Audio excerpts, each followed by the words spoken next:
Lemkin Solitaire and Equalizer seeders and planters offer disruptive innovation like vertical banding, dry and or liquid onboard fertilizer, and great prices. Go to lemkindemo.com for more information and to request a demo.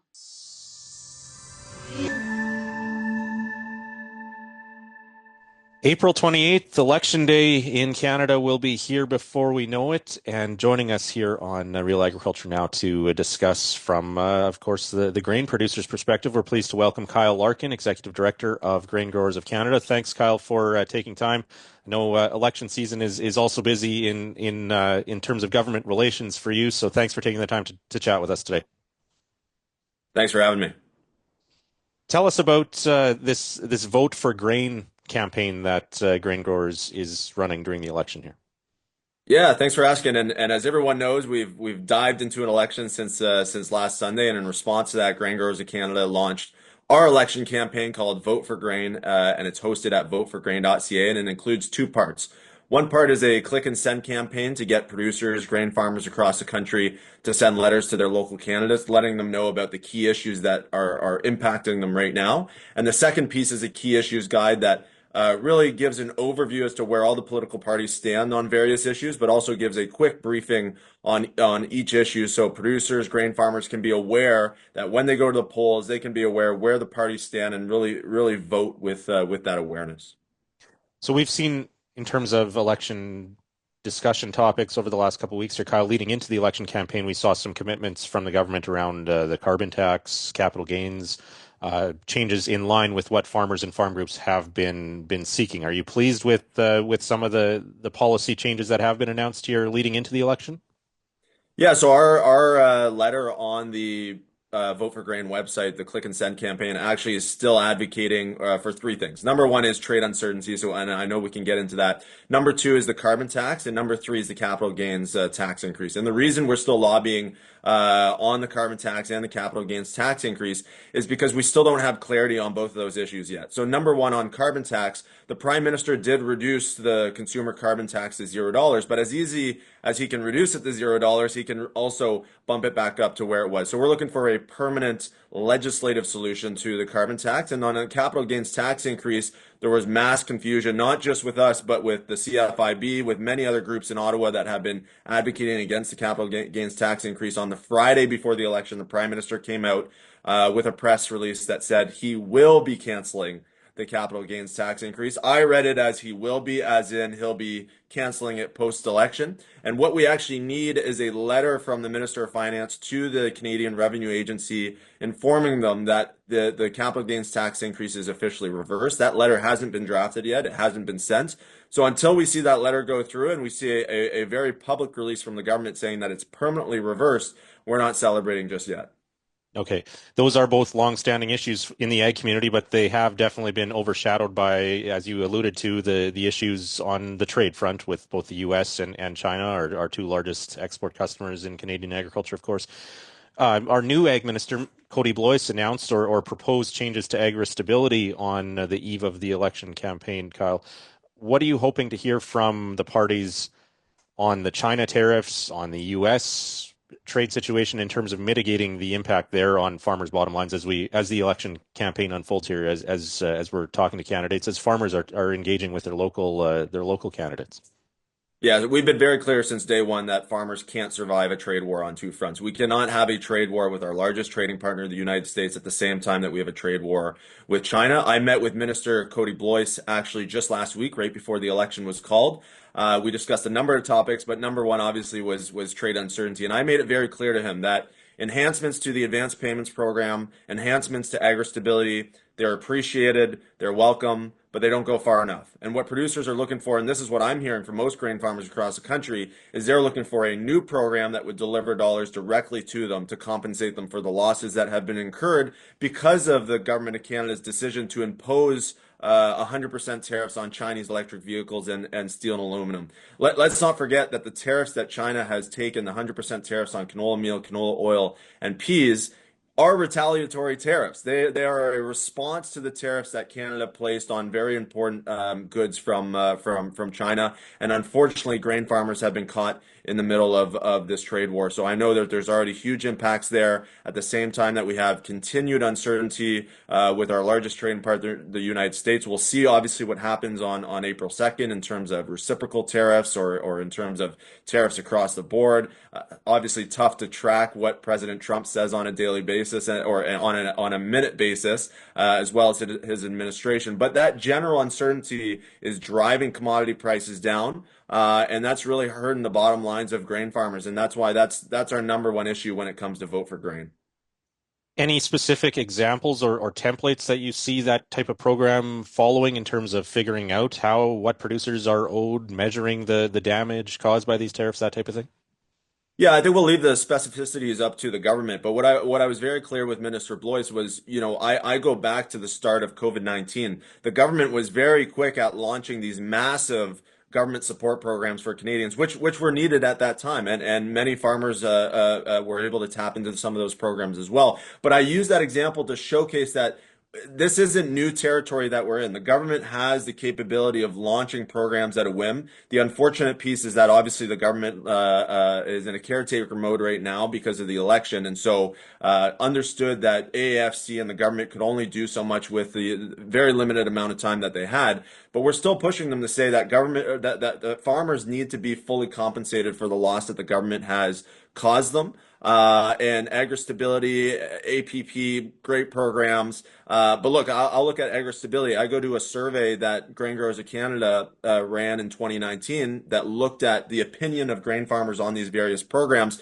About 50%, give or take, of producers access AgriStability.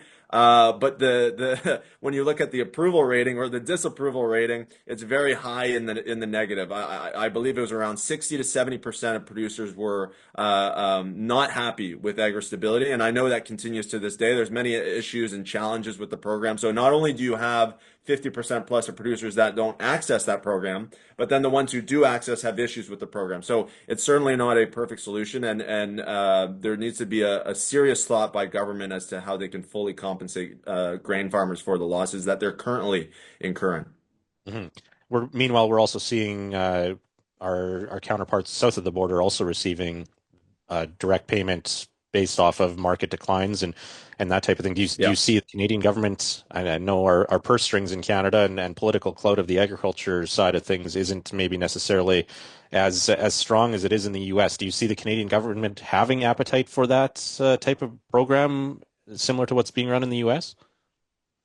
I think so. I mean, you just look yesterday or the day before that, Prime Minister Mark Carney, during the campaign, announced $2 billion for the auto sector. That's not a drop in the bucket, and that was in response to the tariffs that President Trump has announced or will be announcing on Canadian automobiles. So obviously that's an important sector for the Canadian economy, but agriculture arguably is equally or more an important sector when you look at the GDP contributions and the jobs across the country. So my message to the current Prime Minister Mark Carney, is $2 billion for the auto sector is great, but we could also use another $2 billion or more in the agriculture sector to fully compensate grain farmers. Obviously, the numbers, we'll figure out what those numbers are, and that's up to the government to figure out. But at the end of the day, the message is very clear that farmers need to be compensated dollar for dollar for what they're losing right now because of this trade war with China and the uncertainty with the United States. So as somebody who's representing the agriculture community and farmers' interests in Ottawa, Kyle, how do you make that argument to lawmakers? We have, of course, Central Canada, Ontario is front top level importance to a lot of politicians, especially federally. How do you make that argument or that comparison relative to the auto sector and the support the auto sector seems to often get, especially from a Western Canadian farmer's perspective? Yeah, it's a great question, and the message that we're constantly delivering is that the agriculture sector isn't just a rural sector. It contributes to the entire Canadian economy. So, the wheat grown in Saskatchewan is milled in Ontario and then baked in Ontario and then either consumed somewhere in Canada or exported internationally. There's a huge supply chain, a food supply chain that's not just based in the prairies. It's not just based in rural areas of Canada, but it supports an entire other industry, an entire food processing, agri-food sector across the country that employs tens and hundreds of thousands of Canadians, certainly a lot more than the auto sector. And you can't forget that 1 in 9 jobs are tied to agriculture in Canada. The contributions to the GDP are massive. They're actually larger than the auto sector. So those are messages that we're delivering. It's easy, obviously, to forget the ag sector by government, but that's why we're here, in Ottawa, reminding them on a constant basis of not only the contributions to rural communities, but also the contributions to the larger Canadian economy and the standard of living that every Canadian enjoys. We heard the Prime Minister talk about the relationship with the U.S. The old relationship is over type of language he's been using on the campaign the last few days. How concerned are you about, or how feasible do you think it is for Canadian agriculture to look to other parts of the world given our geographic connection and integrated industries with the U.S.? Is it that easy to separate Canadian agriculture, and is that a concern for you in terms of the direction the Canadian government is taking? Well, let's be clear. We export over $17 billion worth of grain and grain products to the U.S. every year. By far our largest trading partner. Our second largest trading partner, just for an example, is China. They're at $8 billion. So they are more than 50% less than the United States. And I can tell you very clearly that there is no replacement market for the United States, and there's no replacement market for China either. Diversification is paramount. Look at other markets like Vietnam, Indonesia, the Philippines, even markets in Europe or Northern Africa. That's key. We need to export more to those markets. But the question we have to ask ourselves, can we ever, in the near future or the long term, replace the United States or even replace China? The answer is no. They have massive population bases that drive a lot of the demand for our agriculture and agri-food products. And that's why we export over $17 billion of grain and grain products to the United States. They have a massive growing population. They're also just south of our border. So when you think of the logistics of being able to train all that grain down or grain products down, that just simply can't be replaced. So that's something the government needs to be aware of. But I agree with the Prime Minister that the context and the relationship between Canada and the United States certainly has changed. I'm not sure if we'll ever get back to where we've been. But I think that, the silver lining of this entire conversation is that it's really activated not only just grain farmers, but most Canadians to say, hey, we need to get our own house in check. I think there's been many years now of us just kind of floating by, relying on the U.S. trade relationship to get for our economic growth. I think there's a serious thought now by Canadians, by policymakers, by farmers to say, what can we do within our house to make ourselves more competitive? And there's 3 messages I've been delivering for the past few weeks, and they kind of follow the value chain. Number 1 is we have to get our research house in order. You look at the research funding, both public and private. It's been going down over the past few years. AFC isn't doing as much as they used to on the wheat side of things or on the cereal side of things. On the private side of things, there's ways that we can incentivize private companies to invest in research here in Canada. So number 1 is research.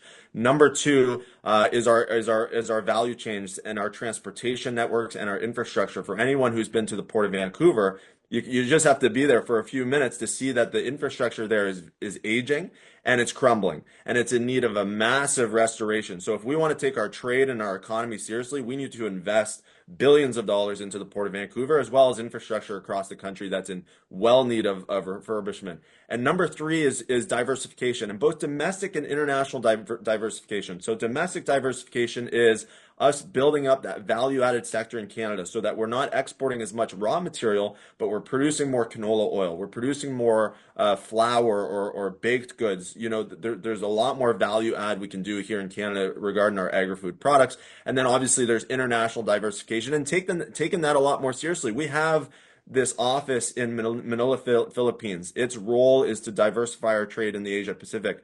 But I can tell you that the USDA has offices in every single country in the Asia Pacific, and they've been there for much longer than us. So one thing I've been looking at actually is, you look at President Trump, you look at the tariff situation, you look at the uncertainties causing on international markets.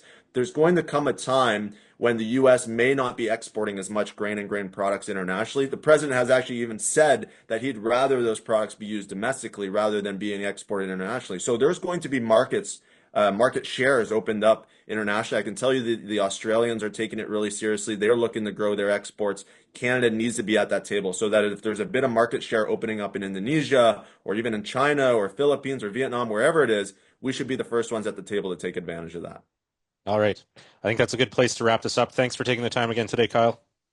Thanks, Kelvin. The last note I'd give you is I encourage all your listeners to please visit voteforgrain.ca. A lot of issues we just covered, a lot of issues that are going to continue impacting grain farmers for days and months and years to come. So I encourage everybody to get involved this election by visiting voteforgrain.ca. Thanks again. All right. Kyle Larkin, Executive Director with Grain Growers of Canada, joining us here on Real Agriculture and Real Ag Radio. And certainly Kyle will be in touch as the election campaign unfolds here over the next month. Thank you very much.